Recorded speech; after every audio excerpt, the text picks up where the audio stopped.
इस वीडियो को देखने वाले सभी दोस्तों को हमारा प्यार भरा नमस्कार। दोस्तों, आज की इस वीडियो में हम बात करेंगे ट्राइग्लाइसराइड की। सबसे पहले जान लेते हैं कि ये जो ट्राइग्लाइसराइड होता है ये क्या होता है।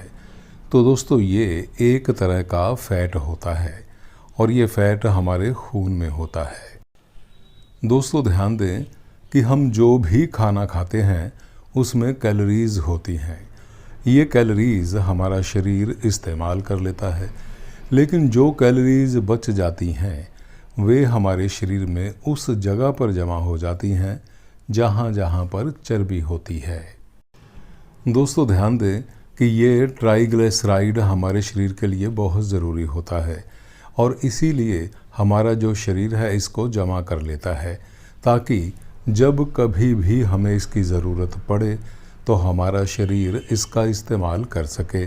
जैसे कि जब हम लंबे समय तक भूखे हों या फिर हमने व्रत रख लिया हो वगैरह वगैरह, तो उस वक्त ये जो ट्राइग्लिसराइड होता है ये हमें यानी हमारे शरीर को एनर्जी देता है।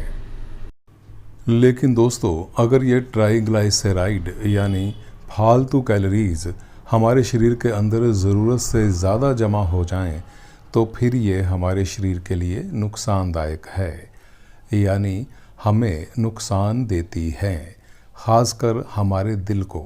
जी हाँ, हमारे हार्ट के लिए ये फालतू कैलोरीज यानी ट्राइग्लिसराइड नुकसानदायक है। दोस्तों, आप जानते हैं कि ज़्यादा कोलेस्ट्रॉल को हमारे हार्ट के लिए अच्छा नहीं माना जाता है, लेकिन ट्राइग्लिसराइड की मात्रा अगर बहुत ज़्यादा हो तो ये कोलेस्ट्रॉल से भी ज़्यादा हमारे दिल के लिए ख़तरनाक होता है। हमारे हार्ट की ब्लॉकेज के लिए जो सबसे ज़्यादा ज़िम्मेदार होता है वो ये ट्राइग्लिसराइड ही होता है। और दोस्तों, अगर आप चाहते हैं कि आप इससे बचे रहें, यानी आपके खून में ट्राइग्लिसराइड की मात्रा एक स्तर के नीचे बनी रहे, तो आपको कुछ घरेलू उपायों को करना होगा अगर आप डॉक्टर से इसकी दवाई लेना नहीं चाहते हैं तो।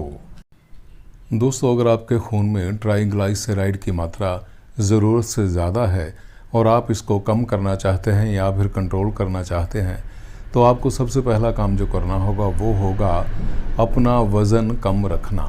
जी हाँ, कोशिश करें कि आपका जो वज़न है वो किसी भी प्रकार से ज़्यादा ना होने पाए, यानी बढ़ने नहीं पाए।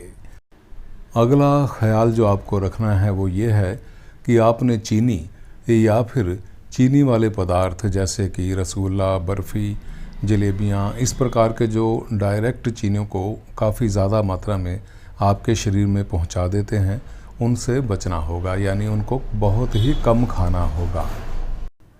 आपके खून में ट्राइग्लिसराइड की मात्रा नियमित रहे, कंट्रोल रहे, इसके लिए आपको ज़्यादा कार्बोहाइड्रेट्स वाली चीज़ें कम करनी होंगी, जैसे कि आलू कम खाने होंगे, चावल कम खाने होंगे। इस प्रकार की चीज़ें जिनमें कार्ब्स बहुत ज़्यादा होते हैं उनको कम खाना होगा। अगला उपाय ट्राइग्लिसराइड को नियंत्रित करने के लिए वो ये है कि हमें अपने खाने में फ़ाइबर की मात्रा ज़्यादा शामिल करनी होगी, यानी फ्रूट्स हमें खाने होंगे, मोटा अनाज या फिर सब्जियां हमें ज़्यादा मात्रा में खानी चाहिए। दोस्तों, अगर किसी के खून में ट्राइग्लिसराइड की मात्रा काफ़ी ज़्यादा है तो एक सबसे अच्छा उपाय ये होता है कि हम डेली एक्सरसाइज करें। जी हाँ, कम से कम आधा घंटा डेली। अगर इससे ज़्यादा कर सकेंगे तो फिर उतना ही फ़ायदा ज़्यादा होगा, लेकिन ध्यान दें कि एक्सरसाइज जो हमें करनी है वो हमेशा धीरे धीरे करनी है। मान लीजिए आप तेज़ चलने की एक्सरसाइज करते हैं, यानी कि चलने की एक्सरसाइज करते हैं, तो हमें ज़्यादा तेज़ी से नहीं चलना है, धीरे धीरे सैर करनी है। हमारे ऐसे दोस्त जिनका ट्राइग्लिसराइड काफ़ी ज़्यादा है उनको चाहिए कि वो बेकरी प्रोडक्ट्स जितने भी होते हैं, जी हाँ, बेकरी प्रोडक्ट्स जिनमें केक, क्रीम रोल या और कुछ पेस्ट्रीज ऐसी चीज़ें आती हैं उनको कम कर देना चाहिए अगर वो लेते हैं तो। इसके साथ ही पैक्ड फूड्स जो होते हैं उनको भी कम करें और तली चीज़ें जो होती हैं जैसे कि समोसा हो गया, टिक्की हो गया, पकोड़ा हो गया, इस प्रकार की चीज़ें हैं इनको भी कम करना होगा।